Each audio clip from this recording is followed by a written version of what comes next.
Hello!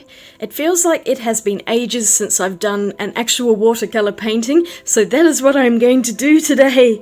I've been doing studio sorting and tours, and frankly I'm over it, so I just want to get back into making art. Because I had so much fun painting that unicorn, the little one that I did in the giveaway, I thought I would paint a much bigger one on this watercolour paper block that I have. It's an A3 size, it's a Montmartre, 100% cotton, cold press. I really like this paper actually, it has been working excellently and it's actually quite cheap by comparison to some other brands out there. That could also be because I'm in Australia and this is an Australian company. But yes, I've got all my supplies here and I'm going to give this new paint palette its maiden voyage. So I'm really excited to use this. I can't wait. I've been looking at it there just going, I need to do a painting. Now, I pulled out some colours in my Daniel Smith collection and I'll just show you those really quickly. I thought I'd go for a limited palette, so I've got one tube per well. I'm actually going to put the paint directly into the wells today rather than using half pans. That's because a couple of these haven't actually been put into half pans yet and I still need to sort out my Daniel Smith collection. I did originally think of just using 3 colours but I couldn't decide, so here are some of the ones that I have pulled out which I can't decide between. Sodalite and Indigo. Sodalite is a lovely dark greyish blue colour, but it's also very granulated. I really love this. This is one of my absolute favourites by Daniel Smith, but I also really love their Indigo and it's a much less granulating colour, so I picked both of those. I also could not decide between Phthalo Turquoise or Cobalt Teal Blue. Once again, they're quite different. This one's going to be more granulating and is a lighter colour. This one is a much deeper phthalo colour, but I love them both and I think those will go well together. I had to have opera pink. A unicorn has got to have pink in it somewhere, and this is the pinkest pink I can find. I'm not going to worry about fugitiveness and anything like that. Is fugitiveness a word? It is now. But I just thought this would be really fun to use. I've only used it a tiny little bit so far. It's actually quite a recent tube. When I swatched out all of the Daniel Smith dot cards, this colour just made me fall in love with it immediately and I had to go and get a tube.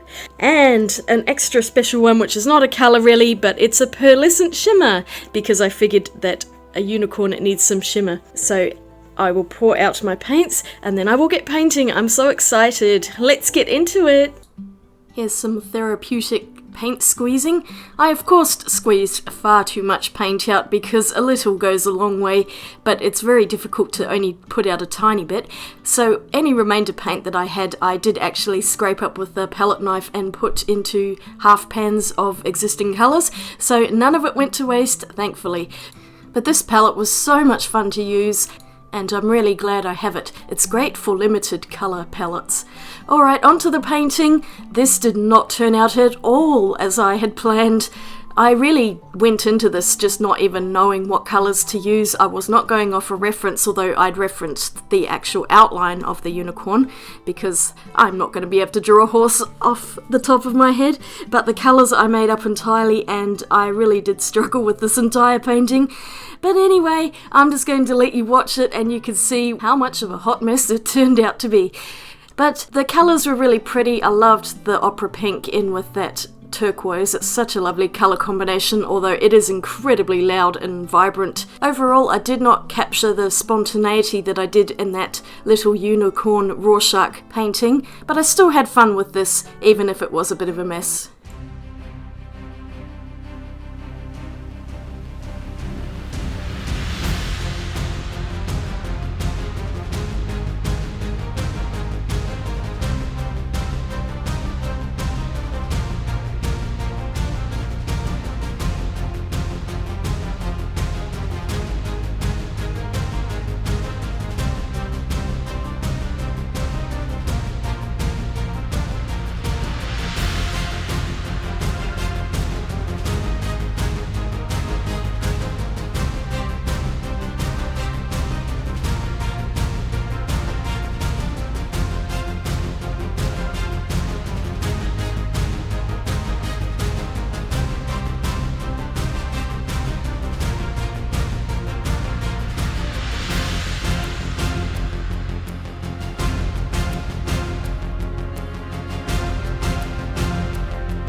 Alright, I'm calling it done. Whether or not it is actually done is up for debate, but I have had enough.